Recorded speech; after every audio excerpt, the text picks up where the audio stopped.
Hi guys, what's up? Welcome back. Today I am going to be doing foundation testing. I'm going to test out the Maybelline Instant Age Rewind Perfector 4-in-1 Glow Makeup.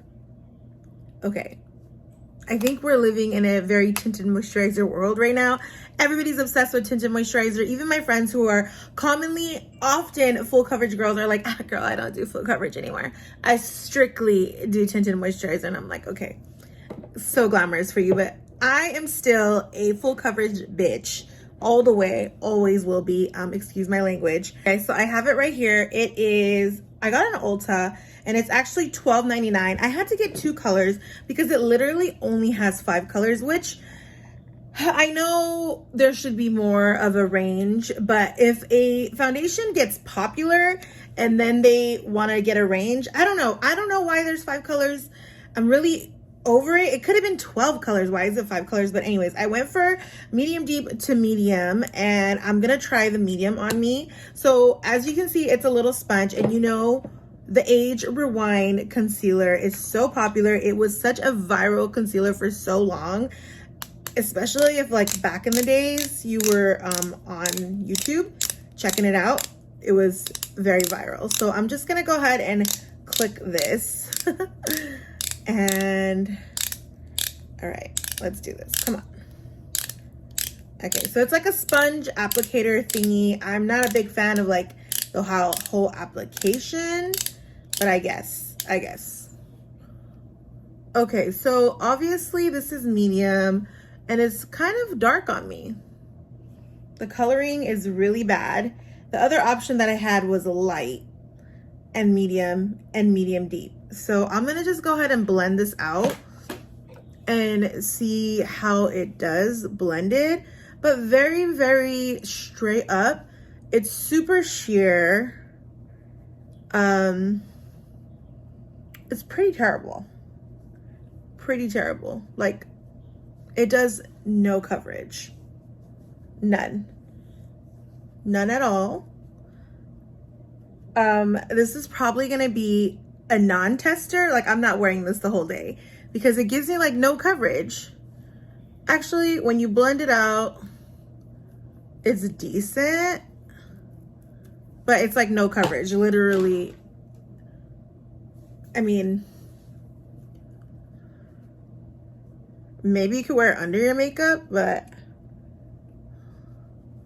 I wouldn't even wear this. No, there's better products on the market, you guys. You might as well use the Maybelline Pro Fit. Oh my gosh, I don't understand why this has 4 stars. My skin does look nice. It's kind of like my skin, but better, but I still don't like it. It does give a nice fresh glow.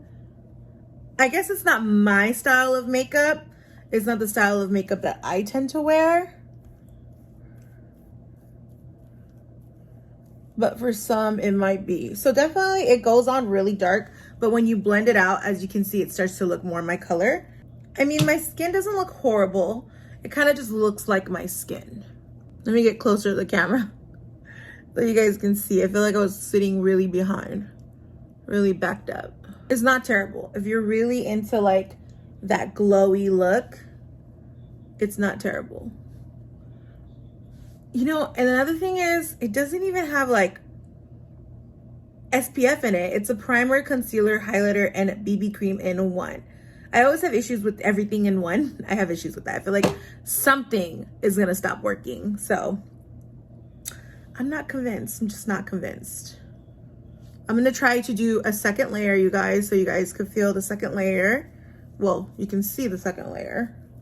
Here is the second layer. I'm going in with a lot, and this is like, I have no shame in how much I'm applying right now. I definitely look super tan. Let me tell you guys that. And it kind of feels itchy now. Starting to feel really itchy, so I just still haven't gotten to fan base yet. I'm gonna do some concealer and then I'll come back and tell you guys what I feel in the end. Okay guys, so I officially finished my whole face and now I'm here with this foundation on. I did have to set my powder. I went in and did like a mineralized setting powder. I think that this is good. underneath powder. Like if you're gonna set your face with some powder, and the powder should have some coverage in it, or like medium coverage, and then you're gonna get like this really nice glow. I do think this is beautiful underneath foundation. I don't know if anyone does that, but that's a technique that I tend to do during the summer. I'll use something like this that is very glowy, and then I'll kind of set with powder on top, and the powder has a little bit of color in it, so it's like a light powder, and I just set it and it just does a lot. So it's just a lighter layering method that I do, where usually I'll do like a full coverage foundation and then put setting powder on top of that. And yes, it is a thicker layer. So this is a good if you're looking for something a lot more lighter. Me personally, I'm not a fan. I just don't like the color selection. I feel like this medium eventually warmed up to my skin, but it kind of like transformed to my skin, but I feel like it's because it really had nothing in it. Like when it was blending on my skin, it was practically nothing. I personally do not think Maybelline ever does BB cream or tinted moisturizer that well. So I'm gonna say no to this, and I'm just gonna skip on it. I'm not even gonna do a whole day wear of it, because if I already don't like something, I don't care to test it out the whole day. Like I know I'm not gonna like it. I'm not gonna waste my time with it. I'm not gonna waste your guys' time with it. But over here, I do want to discuss alternatives with you guys. So if you're really into tinted moisturizer, obviously the Tinted Moisture by Laura Mercier is one of my favorites. It is a pricier version tinted moisturizer, but it's good. I love it. It's really worth it. I'm still not impressed by the price, but I do love it, and I find myself grabbing this often when I'm in like trying to do like a 10-minute face and just walk out the door and do my thing. So I do think this is very, very good. Also, the Maybelline Matte Poreless is like a $6 foundation. It's literally, I think they even have a glow version of this.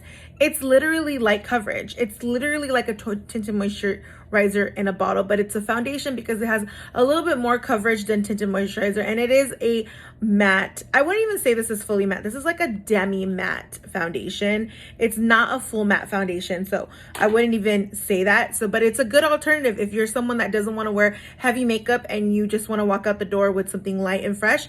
This is great. This is great. It's a holy grail too for a lot of people, and it's $6. Sometimes you can even get it for $4 if you find a sale. And then the other one is the Fenty Hydrating one. I really didn't like this for a long time. It's just, I had a hard time with it, but I started to wear it with more of a blurring primer, or I wore this by itself, and it always did my skin really, really good. So if you're looking for something more glowy and softer for the summer, this is great. This is even great for during the winter, because I do get really dry skin during the winter, so I think this is really great for during the winter. So guys, yeah, I'm gonna end this foundation video with this, and I'm gonna say no. I'm gonna say no. So I hope you guys enjoy this foundation video and this review. Don't forget to subscribe to my channel, turn on the notifications for more videos like this, and I'll see you guys in the next one. Bye.